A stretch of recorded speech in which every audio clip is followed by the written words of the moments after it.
Hey guys, Haroon here with Libricide Studios.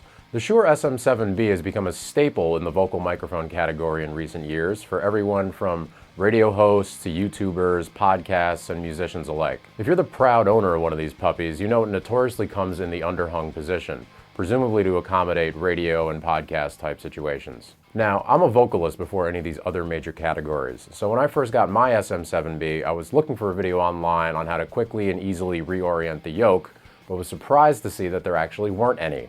Only message boards that cite the manual instructions and leave the rest to you. Though its orientation is not supposed to affect the input or recording, who wants to shoot video with a mic that looks like it's upside down, am I right? Sure, you could put the backplate on and hide it, but if you're an anal nut job like myself, we know it's not the same. So I'm going to show you how to quickly and easily reorient your mic so you can get cracking on all those projects.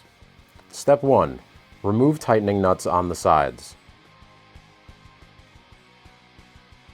Step 2. Remove the fitted washers, the lock washers, the outer brass washers, and the brass sleeves.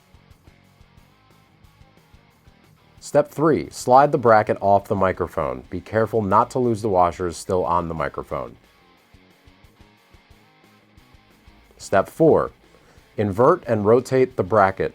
Slide it back onto the bolts over the brass and plastic washers still on the microphone. The bracket should fit so the XLR connector faces the rear of the microphone and the Shure logo on the back of the microphone is right side up. Step 5. Important.